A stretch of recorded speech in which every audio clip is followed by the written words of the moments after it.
Okay, so we are here with our very first video for your paper 3A, that is economics, जो आप लोग का 25 mark का आने वाला है। तो सबसे पहला टॉपिक है थ्योरी ऑफ डिमांड।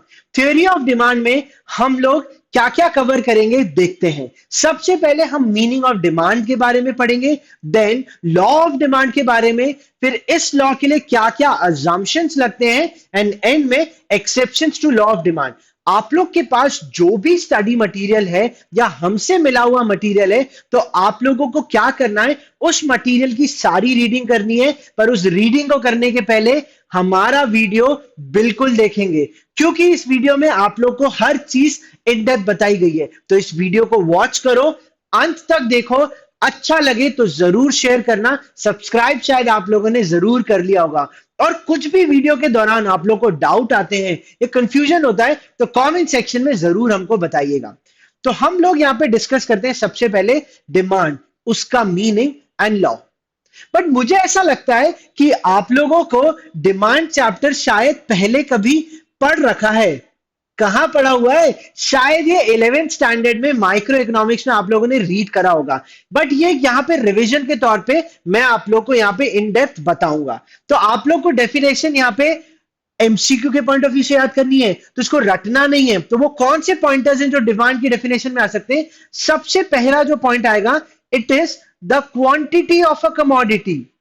हम डिमांड में किसकी बात करते हैं? It is the quantity of a commodity which a consumer is willing to buy। मतलब कोई सा कंज्यूमर एक क्वांटिटी ऑफ अ कमोडिटी को खरीदने के लिए विलिंगनेस है भैया उसकी। मतलब क्या हो रहा है यहां पे? वो चाहता है कि मैं कोई सी कमोडिटी खरीदूं, बट किसी भी प्राइस पे नहीं, एट अ पर्टिकुलर प्राइस। मतलब यहां पे क्या बात हुई है कि कोई सा भी कंज्यूमर एक कमोडिटी को एक पर्टिकुलर प्राइस पे खरीदना चाहता है। तो ये 4 पॉइंट याद कर लो। अगर 1 मार्कर में आ गया, मतलब एमसीक्यू में आएगा, तो तुरंत टिक कर देना कि ये डिमांड फॉर अ कमोडिटी की बात है कि नहीं। अब डिमांड में अलग अलग टाइप्स भी आपको आ सकते हैं। मान लीजिए सवाल आता है व्हाट इज इंडिविजुअल डिमांड, और नीचे 4 ऑप्शन दिए हुए हैं, तो वहां पे आपको क्या ध्यान रखना है? A consumer. और अगर मार्केट डिमांड आता है, तो आपको क्या ध्यान रखना पड़ेगा? Which all the consumers are willing to buy. Simple सी बात थी, मैंने आपको बता दिया। नेक्स्ट वील मूव करते हैं लॉ ऑफ डिमांड में। जैसा कि हम लोग जानते हैं, डिमांड सिर्फ और सिर्फ एक पर्टिकुलर प्राइस से रिलेटेड होता है। मतलब यहां पे हम इस चीज को समझ लेते हैं। मैं यहां पे 2 मिनट दीजिए, मैं इसको रब करके आपको बता देता हूं कि लॉ ऑफ डिमांड एग्जैक्टली होगा क्या। मतलब हम यहां पे 2 चीजों के बारे में डिस्कस करेंगे। एक तो हमारी क्वांटिटी ऑफ डिमांड के बारे में, और एक दूसरी चीज that is the price of a commodity. मतलब मेरी डिमांड प्राइस ऑफ कमोडिटी पे डिपेंडेंट रहती है। मतलब जब प्राइस बढ़ेगी तब डिमांड घटेगी, जब डिमांड बढ़ेगी प्राइस नहीं घटेगी, ऐसा कभी नहीं होता। मतलब जब प्राइस बढ़ेगी डिमांड घटेगी, और जब प्राइस घटेगा डिमांड बढ़ जाएगा। सिंपल सी भाषा है। मतलब अगर किसी भी कमोडिटी के पैसे बढ़ रहे हैं मार्केट में, तो मैं एज अ कंज्यूमर उसको कभी नहीं खरीदना चाहूंगा। That is nothing but my law of demand. तो लॉ ऑफ डिमांड में सर क्या चीजें जो हमको ध्यान रखनी चाहिए? इसके लिए हमारा जो नेक्स्ट टॉपिक है दैट इज assumptions। मतलब लॉ ऑफ डिमांड को सही प्रूफ करने के लिए कुछ assumptions हैं जिसके बारे में हमको पता होना चाहिए। वो assumptions क्या है, आइए देखते हैं। सबसे पहले उन्होंने बोला है there is no change in consumer income. मतलब मैं अगर एज एन इंडिविजुअल कुछ पैसे कमाता हूं और मेरी डिमांड उस कमाई के हिसाब से बढ़ती है, तो ये तो डायरेक्ट रिलेशनशिप हो गया।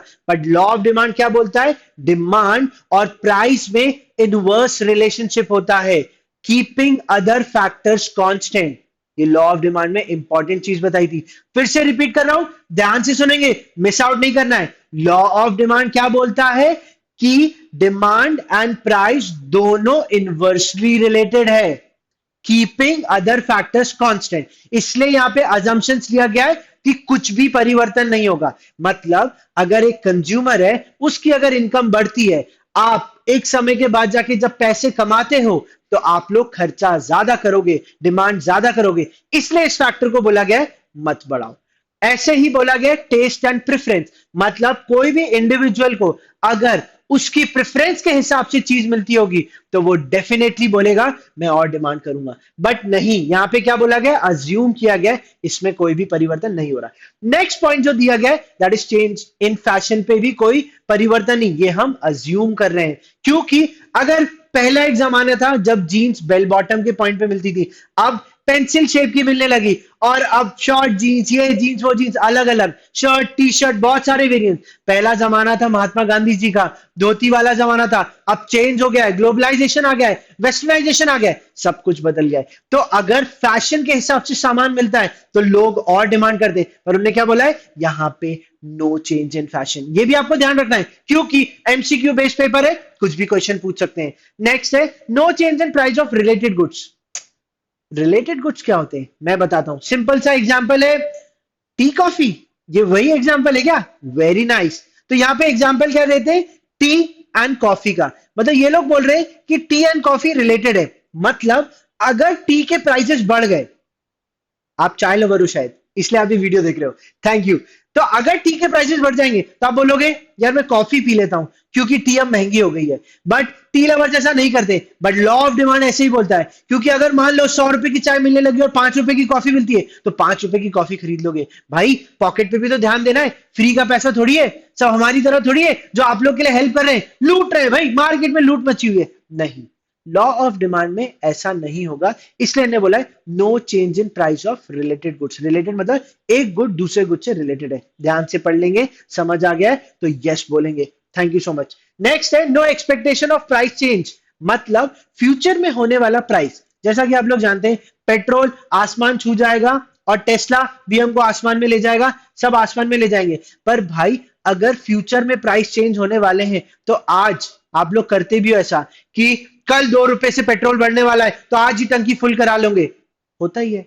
तो भाई यहां पे क्या बात हुई कि अगर आप एक्सपेक्ट करते हो फ्यूचर में प्राइस बढ़ेगा, प्राइस बढ़ेगा, प्राइस बढ़ेगा, फिर से बोलो अगर फ्यूचर में प्राइस बढ़ेगा तो आज डिमांड आपकी बढ़ जाती है। तो यही तो बोल रहे हैं कि अगर फ्यूचर में प्राइस बढ़ता है तो आज डिमांड भी बढ़ जाती है, तो इसलिए उन्होंने क्या बोला है कोई एक्सपेक्टेशन नहीं है कि फ्यूचर में प्राइस में चेंज होगा। Okay, no change in government policy, मतलब फ्यूचर में आने वाले अगर टैक्सेस बढ़ जाएंगे, फ्यूचर में आने वाले टैक्सेस अगर बढ़ जाएंगे तो लोग आज डिमांड ज्यादा कर लेंगे। इसीलिए सेम एग्जांपल ले सकते हो पेट्रोल का, सेम एग्जांपल ले सकते हो वेजिटेबल्स का। अगर सरकार ने बोला कि जितनी भी सर्विस इंडस्ट्रीज है सब पे टैक्सेस बढ़ने वाले तो आज डिमांड आप ज्यादा करोगे।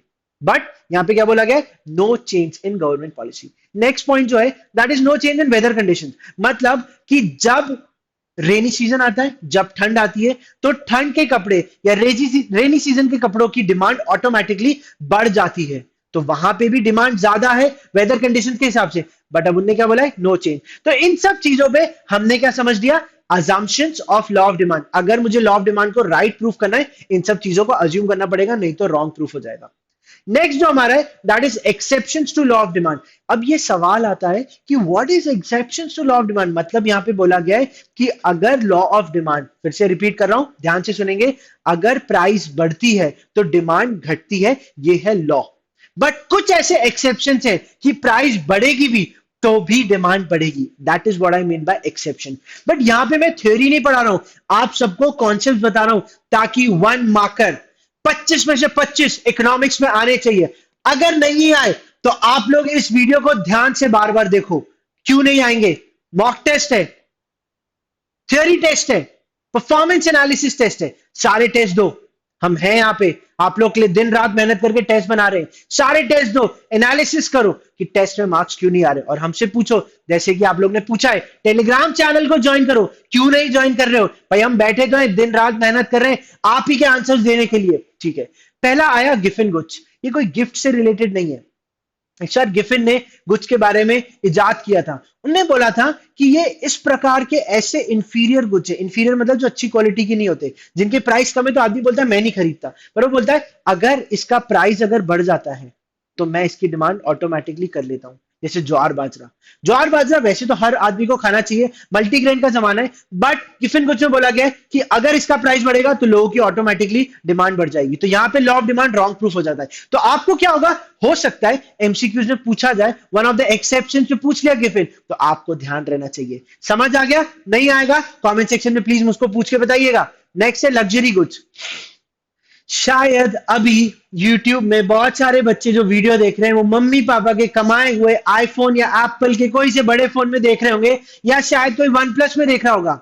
ऐसा होता है, स्टेटस सिंबल, पता नहीं क्यों आप लोग के बीच में ऐसा बना हुआ है, ऐसा होना नहीं चाहिए, बट अक्सर लोगों के लिए, हाई स्टैंडर्ड ऑफ सोसाइटी के लिए एक स्टेटस सिंबल बना हुआ है। मतलब अगर लग्जरी गुड जितना महंगा होगा, ऑडी, बीएमडब्ल्यू, मर्सिडीज जितनी महंगी होगी, उसकी डिमांड ऑटोमेटिकली ज्यादा रहती है, क्योंकि it's a luxury, it's a status symbol. भाई अपने मुकाम को इस लेवल तक लेके जाओ कि आप ये लग्जरी गुड्स खरीद सको, हम यही चाहते हैं।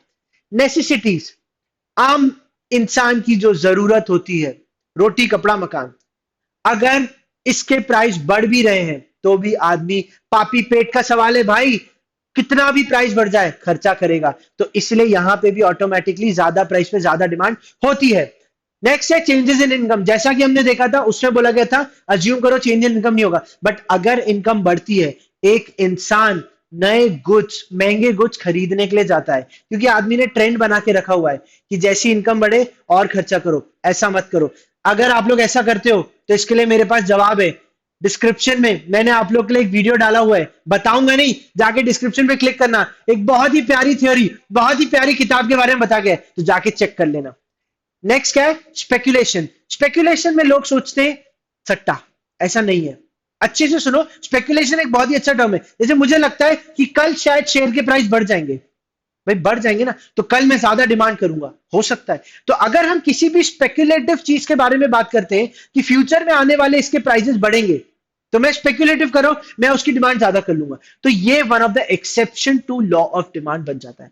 एंड एंड में इल्यूजन, मुझे ऐसा लगता है, भाई आपको भी लगता है, दुनिया में लोगों को कुछ भी लग सकता है, तो अगर आपको इल्यूजन है कि शायद इसका प्राइस आगे जाके बढ़ जाएगा, तो आप इसकी डिमांड आज ज्यादा करोगे। सो आई बिलीव इस वीडियो में आपको पूरा इन डेप्थ समझ में आ गया होगा। अगर फिर भी कोई डाउट है मुझे बोलिए, हमारे टेलीग्राम ग्रुप पे जरूर सवाल पूछिएगा, we are there to answer you. Thank you so much for watching and please next video भी ध्यान से देख लीजिएगा। Thank you, bye bye, take care, wish you all the best.